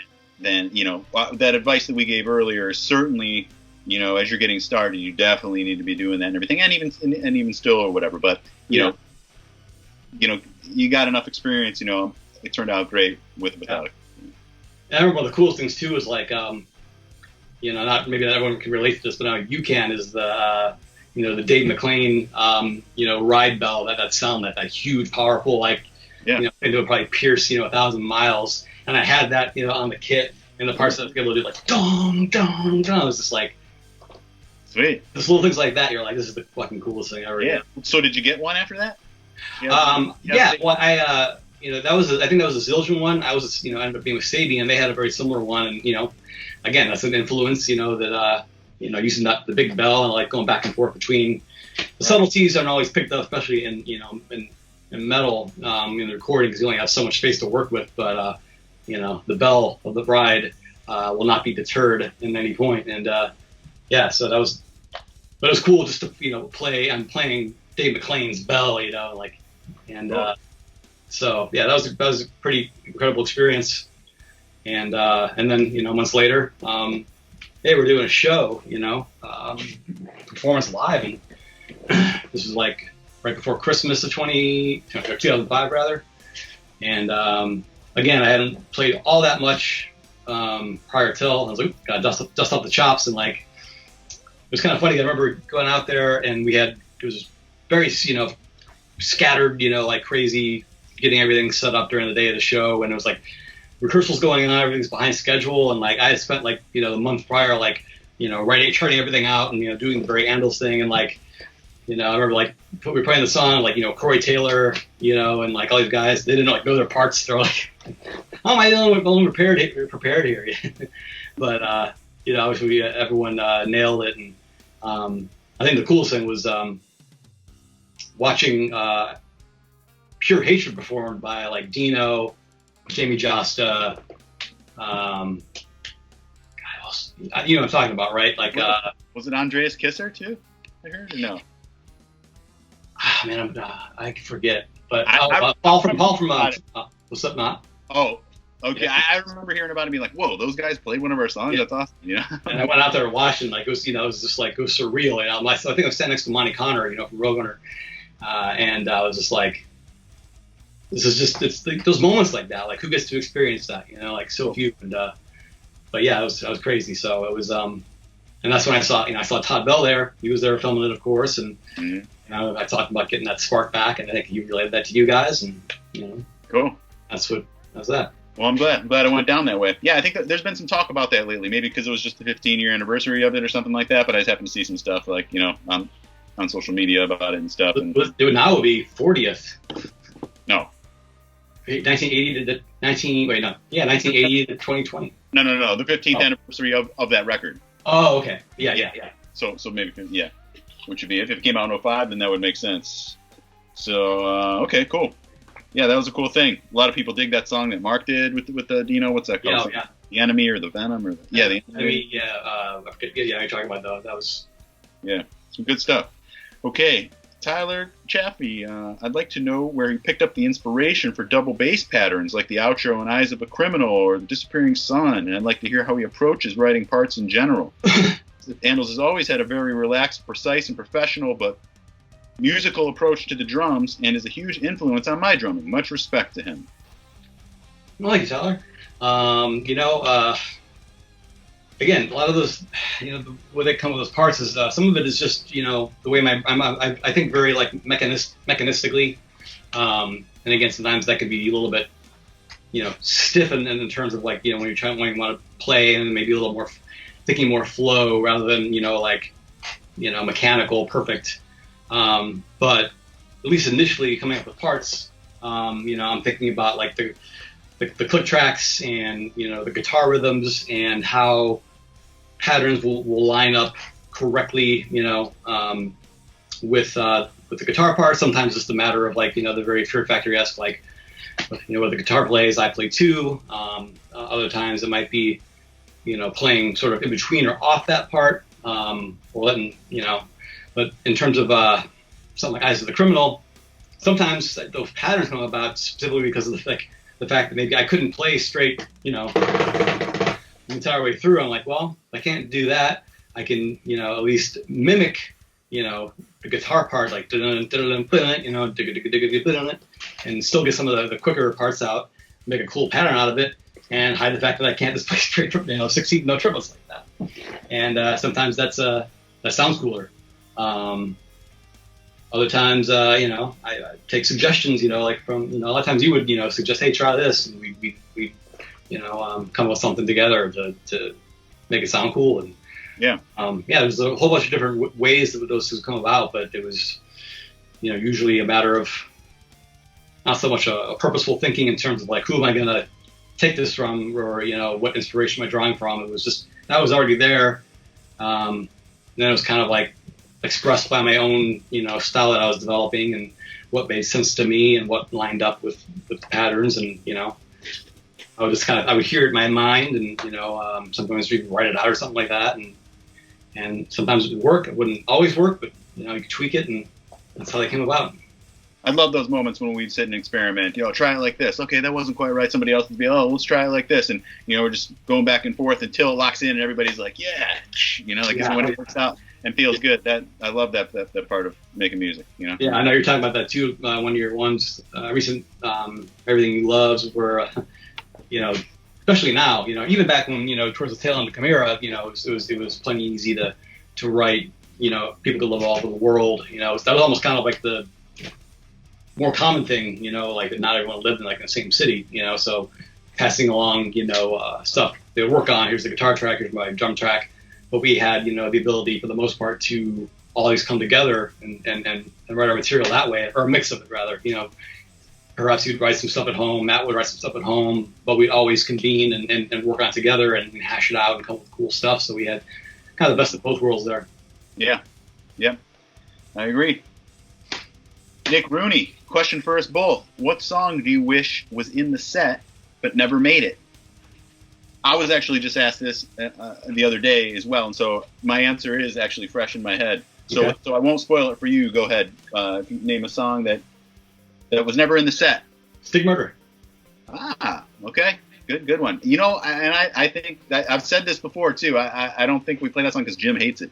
Yeah, that was the first song I wrote for Possibility. Yeah, and I thought it ruled, you know, and then yeah, I don't know, but yeah, that's fine. For one, yeah, it just kind of got blacklisted, you know. For me, it was End It All. Remember that we had that sick part, that sick bridge. Yeah. Oh, we never did play it, did we? Holy shit, that. Yeah, that would be a great one too. And it's got cool verses with how's that go?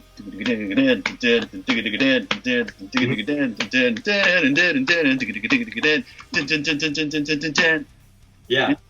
It's cool, and which we've never even played live. You know? Yeah. That was a tough one to learn. Yeah.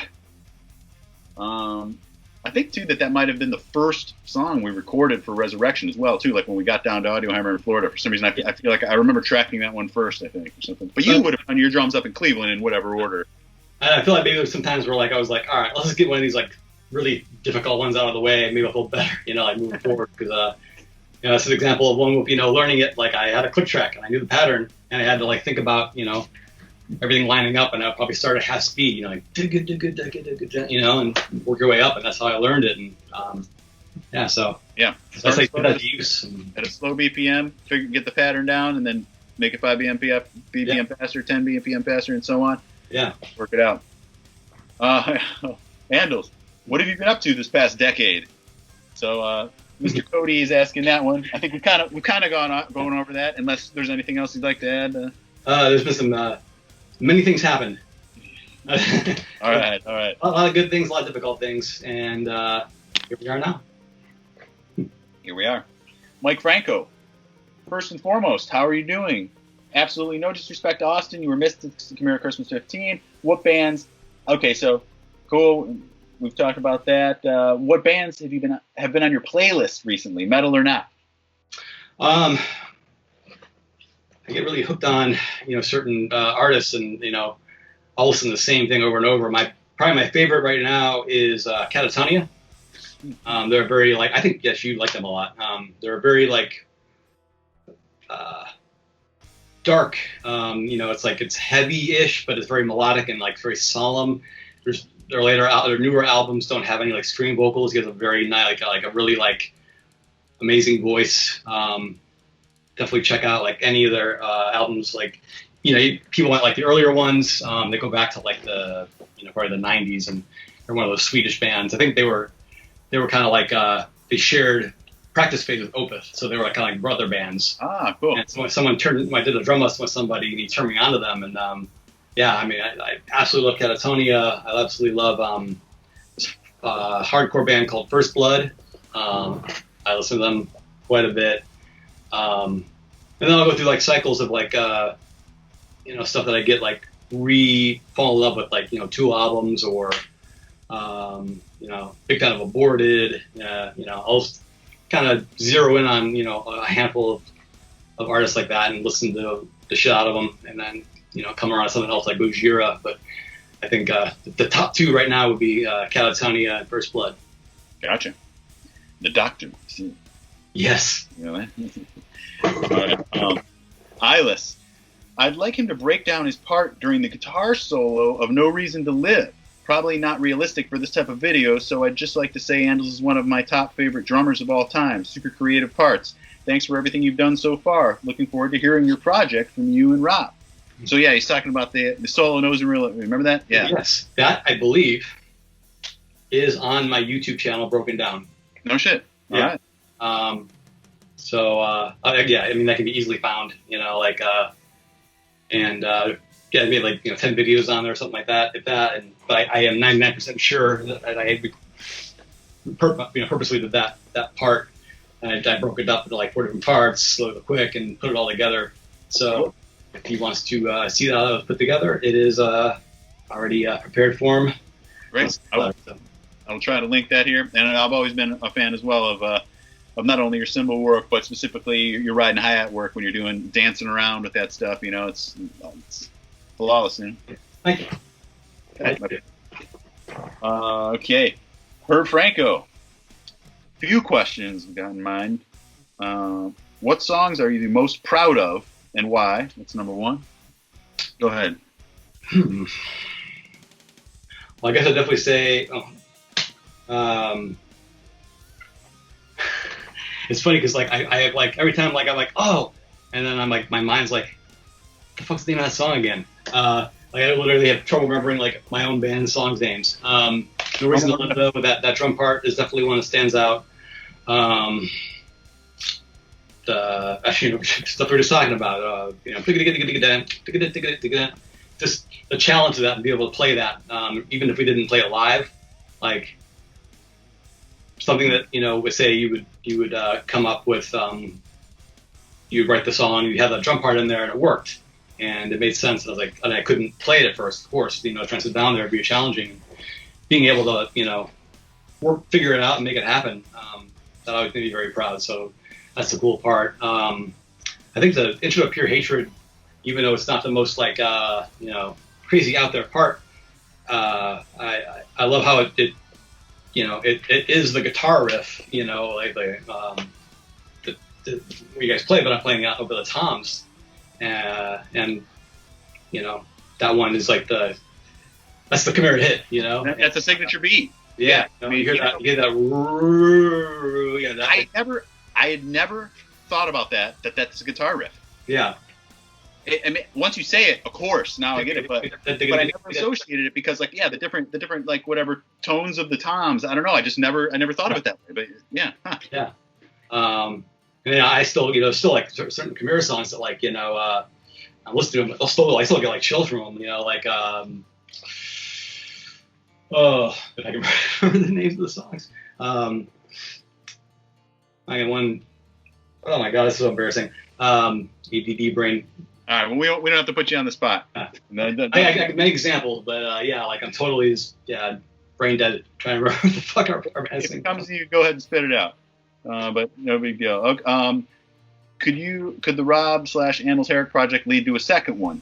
I'll go ahead and answer that and say, well, of course. But let us get this first one out first. I know it's on me. As I've said before, as soon as I get the new room finished here, I'm going to go in there and flip on my monitors in my brand new room and just be totally inspired. The first thing I want to work on is that album. I plan to, document the process and continue making videos. As I'm mixing it, finishing up, I still just have some solos to do for it and some guitars to retrack for a couple of the songs, and then just mix the album, and that's it. But all the songs are written. All your parts are done. Yeah. There's some good stuff there, and I literally can't wait to get it out there. And I feel almost like that, like there's been this culmination of all these years building up to putting it out or getting it out there. Where if I would have rushed and put it out before, it may not have sounded as good as it's going to eventually after this time has passed and new things I've learned and the just developments I've made in terms of how I do things. And so yeah, really though, this amount that I've been building it up now, talking about it for this long, I really hope it doesn't disappoint people. Well. It's a little. I've heard bits and pieces over the years of it. Like it was. And my first thought was like, "What is that?" And I remember like it's been so. I'm so far removed from it. I remember like that's fucking cool. Who played that? Me. Oh yeah. So it's I can't imagine. That's not. No one's going to be bummed about that. Everyone's going to be thoroughly pleased. And I set it up with full confidence and not even remembering what the hell I even played for the most part. But like just that little clip you had as a teaser from the one video, I was like, okay, yeah, this rules. Yeah. There, I know it's going to be sick. I'm super confident about that. I still just listen to the demos, in my car every once in a while, and every single time I'm like, God, I got to just get to work on this, But as I've explained, it's just easier said than done because real quick, just to reiterate on that, when every album we've made in the past, there's been a record label that paid to make it happen. Right now, right now, still, I have to work to keep the lights on, raise the 2 kids with my wife and everything. I have a mortgage, all that kind of stuff, and so I can't just dedicate 6 weeks to finish a record with, like when we made Chimaira Records, that was our job to make that record, and we were compensated for it and all that, and had nothing else to worry about. Yeah. So, I don't want to hear this. I have to feed my children excuse. I know. I apologize. Yeah. I guess they can wait. They can wait to eat. It's like a fine wine, though, man. It's going to be like, when it finally gets uncorked, it'll, be, I really hope so. Yeah. I really hope so. We'll definitely cheers to it. Hopefully the rest of the people will as well. Yes. No. But everybody, it's on the way. Yes, it could lead to a second one, of course. Whether it's good or bad. Because if it's good, it'll prompt us to make another one, and if it's bad, it'll make us want to try harder. In a second. Or if one's good, we can make one bad on purpose. Whatever. The options are limitless. We'll figure it out when the time comes. Final question from Merv here. The Dehumanizing Process documentary shows your struggle about touring, being away from home, and the period you left the band. Do you regret leaving the band after such a successful record was released? Or do you consider it a good decision? I do lament leaving. At the same time, I think it was necessary to step away. I struggled with issues with my drumming over the years of and having a more understanding of the physiological side of how things work and why that happened. I can understand what was going on. And really just kind of getting away from it and just okay, I can play this or but you get worn out and things just kind of spiral out more and more, and it was just kind of like I'm embarrassing myself now. Like it looks a bad look at the band, like it's blatantly obvious, and I don't know what the hell's going on. And it's just it can't be like this, So I stepped aside and. You felt you weren't playing right. That's what you were saying. You said your playing wasn't up to snuff, and you just felt that yourself. Absolutely, yeah.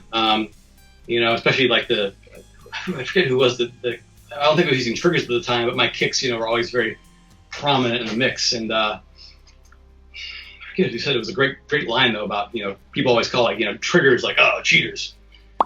Quite the opposite. You call them lie detectors, like those things are blasting. Like if you're not playing it right, it's like obvious. And, you'd listen back to shows and it's be like, oh my God. And, it just kind of like you hear it, you expect it, and it happens. And I definitely wasn't the only one that noticed it. And when I walked away, I didn't really expect to know that I'd be coming back in and kind of have my own little resurrection of sorts as well. But yeah, I was very sad after looking back. I was like, I missed out on a lot. But I think it was best for the band, to have someone like Kevin Talley come in and shred. Make an incredible album, like self-titled. And then, I was able to learn so much from what he did that made me a better drummer. And, not that much time passed, so we kind of like just gel right again. And it worked out for the best, even though at first, it was very like difficult, trying to, wrap your head around it. But yeah. I believe everything happens for a reason, just it's all part of the process, Yep, exactly. And that's what, it self-titled probably wouldn't have happened the way it did had that not happened, and Resurrection then wouldn't have happened the same way as well, so right. It's what it is, Yeah, exactly. Irish, who's your biggest influence that got you into drum? Oh, another one, maybe a certain album that nailed it on the head for you and gave you the motivation to give it a shot. Well, so you've already said really Master of Puppets is all right. I was super Metallica at first. Like I had like Lars posters all over the place, and it was basically what I listened to. And then I think it was Anthrax I heard next, and I heard Charlie for the first time. I was like, Lars, you got some explaining to do, man. I got really big on Anthrax, and his patterns were crazy. Like I said, they still hold up to like stuff that like tough old guys do today. Yeah. So it's Charlie, but it was all those guys, of course. It took from Lars, of course. Charlie and Igor, like I said, like all this, all those bands from the early mid '90s and innovative, Fear Factory, tasty. Yeah. Oh, dude, I love Raymond. He doesn't get enough credit. Yeah. That's the whole like matching the kicks, all the time. Obviously, we didn't want. That wasn't our thing. That was their thing to do it every song, but it was cool. Like any band that kind of does that is borrowing from Fear Factory. That's their signature. So, yeah. Machine, obviously, like the Tom patterns that we would do, that was there. So. Yeah, but yeah, we definitely found the love for syncopation for Fear Factory. Yeah. So yeah, I would almost say that. Well, the first time I ever heard it really was in One. Yeah. I'd say that was like the very beginning, and then like Fear Factory really just took it to not even the next level, but 15 levels more. Yeah. Although what's funny is that that beat in the bridge of This Present Darkness, that was like some kind of like Afro-Cuban drum beat or something like that. And I purposely put in there that I learned from like a steel drum band in college. It was like the exact same beat. And it was like it felt goofy at first, and then it worked because every show would be playing it, people like clapping on that. And it was like it was like we're doing like some kind of I don't know like Jamaican jam or something like that, Fun fact about Andols, a lot of people don't know you're a big steel drum fan, and you not only jam steel drum music just for fun, but you play a little bit as well too, right? Yeah, well, I never listened to it, but it was part of when I was a music major at college. It was fun, it was nothing. I was like, I want to do this forever, but like I like challenges and learning as much as I could from various styles of music, and I think that's part of what makes my sound, I define my own sound as not just a hybrid of metal drummers, but playing Steve Gadd's Samba Song and Mike Portnoy's Dance of Eternity drum solo, and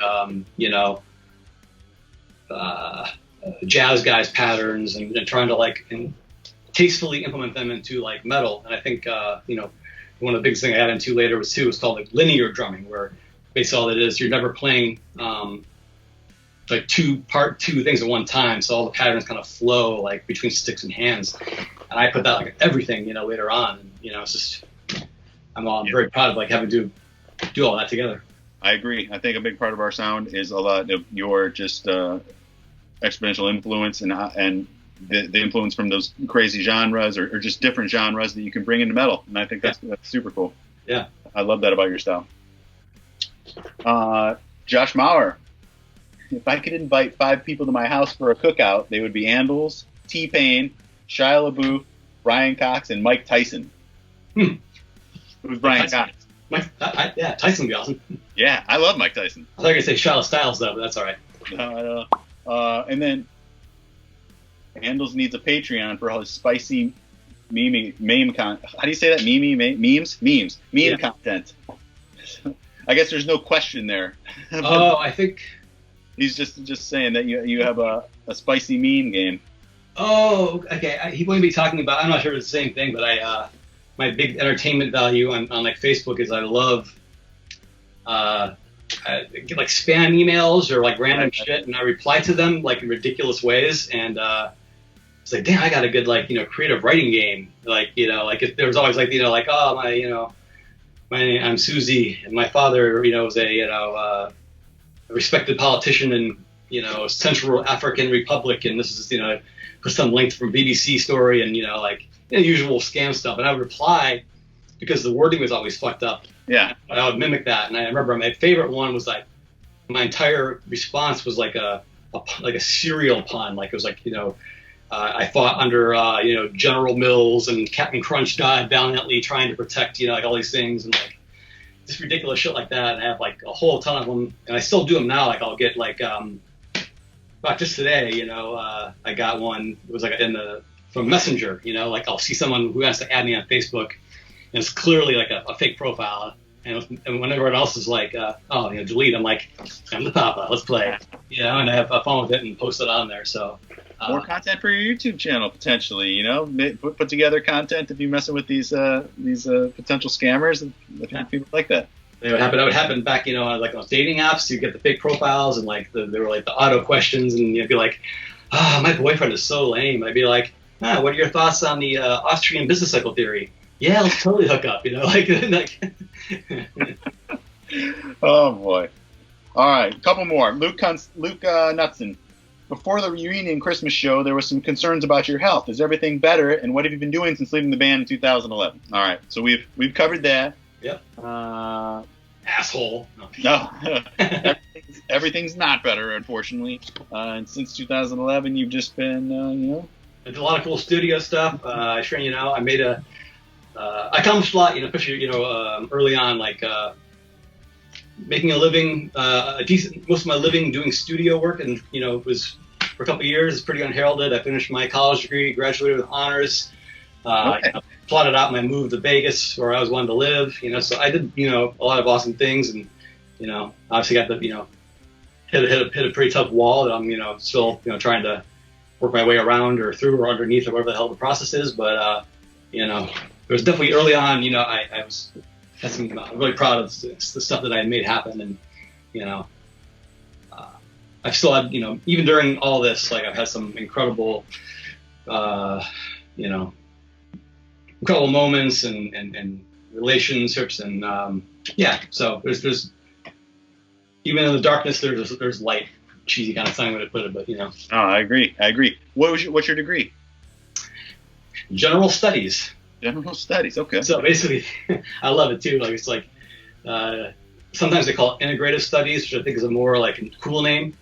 Instead of basically the idea, it's very common now. Instead of one major, like I'm majoring in dance therapy or whatever, you pick three different things, and you have to take a certain amount of upper level classes. So it's kind of it allowed me basically to finish my degree at home. Instead of commuting an hour back to the school. It's kind of funny because now my resume, I've done not one specific thing, it was like musician, then I worked for ticket broker, then I worked for in the logistics field, and then banking. Pizza Hut. And people creates that, but like restaurant experience. Yeah. Yeah. So there were times where some experiences from being on tour came to mind, in working in the logistics and I got to keep tabs where these truckers are.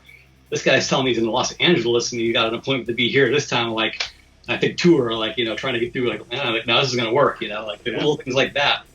But everything I've worked in has been kind of all over the place. So my degree was appropriate. Yeah. I agree. If I had ever had to fill out a like a resume, you know, I don't have a degree or whatever, but I would just try to sway them with my, you know, we have a certain street knowledge, a certain world knowledge, you know, just from all that traveling, you know, that I think is valuable. But yeah, entrepreneurship. There's, you know, like innovation and developing relationships. Like there's ways to play that, you know, like and utilize that. You know, obviously, like at first when I left, you know, in 2010, I was like, you know, oh great, I got a resume. It's gonna be like, my name's Andy, and I got sick double bass pro, you know, or something like that. You're like, what am I gonna do? And you know, just gotta hope the potential employer is a fan. Yeah, well, it worked out. You know, working for you know, Chris's brother. You know, that's who I work for you know, the ticket stuff, and that kind of got me my first like office style. You know, like, you know, a little bit more appropriate for like resume. You know, branching out into stuff. So yeah. That's with that, so. Right on. Eminem Randall, any special exercises or pre-show preps you do to get ready? It's a lot of intense drumming without getting cramps. You know, warmed up religiously, yeah. Yeah. I kind of wonder like, if I would do anything differently now, but basically, you know, I had my practice pedals, and I would probably just start doing, you know, like say 8 in the hand here, and, you know, keeping the double bass underneath it slow, just kind of get the blood flowing. And then maybe take a couple of patterns from, you know, songs we're playing and playing them, you know, halftime and kind of building up and speed.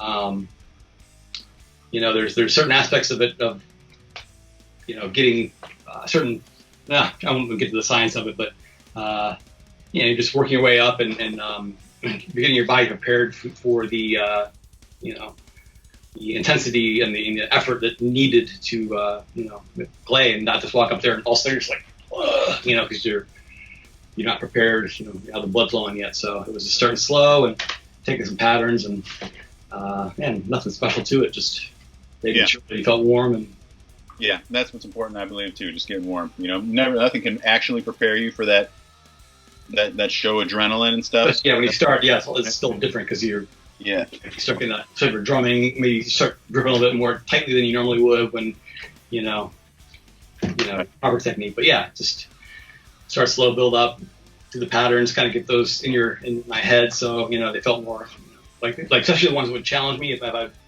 you know, have a tendency to trip up on them, I would, you know, just kind of go over those a bunch of times, and I usually have a better performance. So yeah. Same here. I'd work on the solos that maybe I had more trouble with. You know, I'd go over many times before the show and stuff like that. You know, little parts. So, yeah, just getting that muscle memory there for what you're going to be preparing yourself for and all that. So yeah.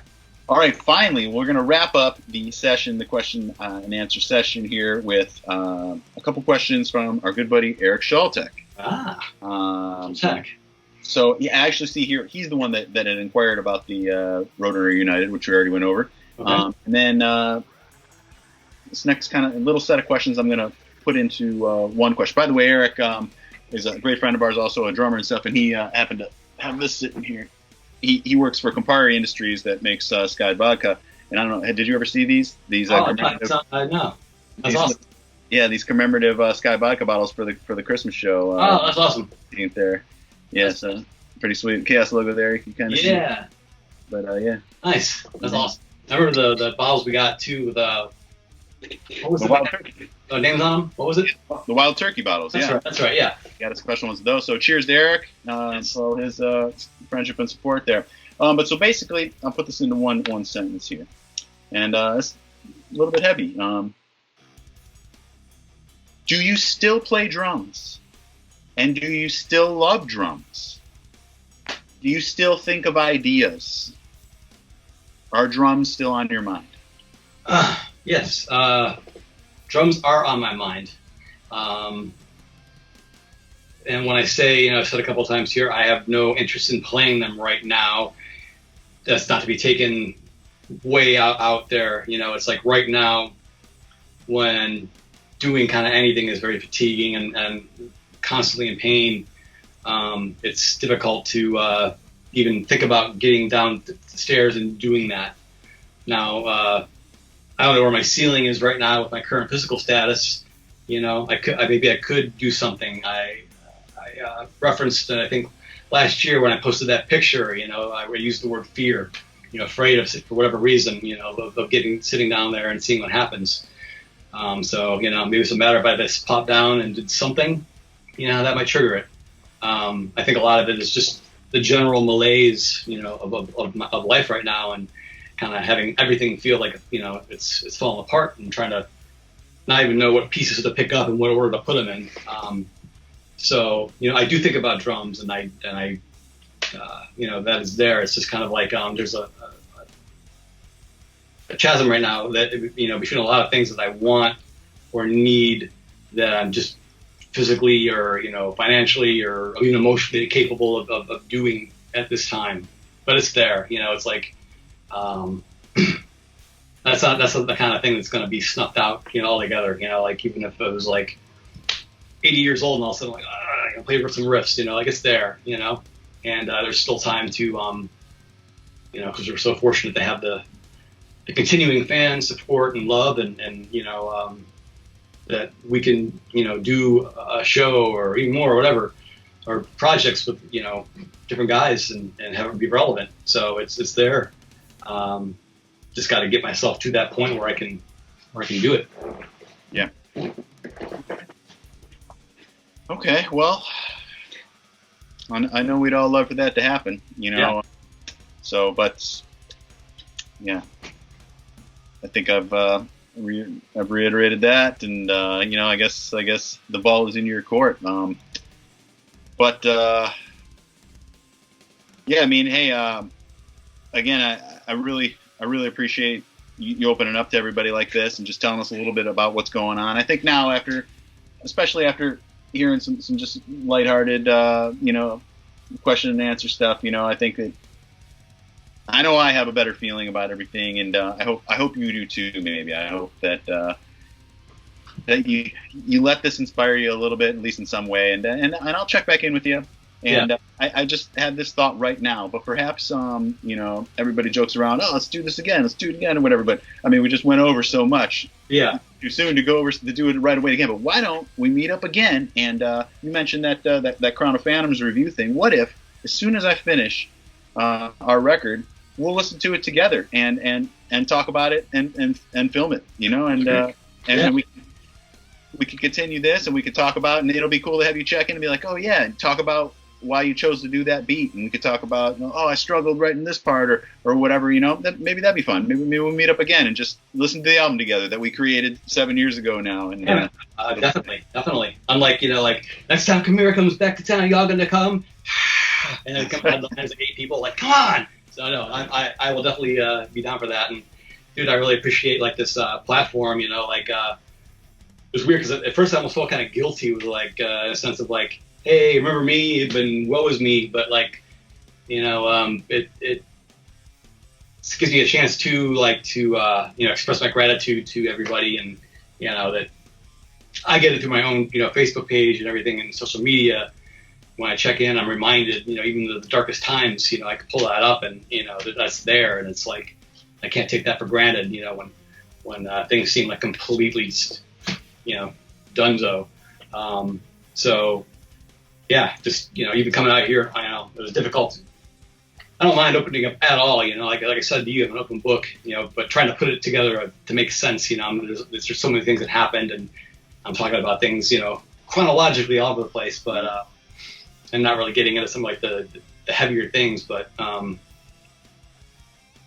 my life right now. So I've gone through a lot, but there's got to be something out there, and I really enjoyed this, really appreciated this, and just getting a chance to, probably the new spark happen tonight. So good. I hope that, and everybody's rooting for you.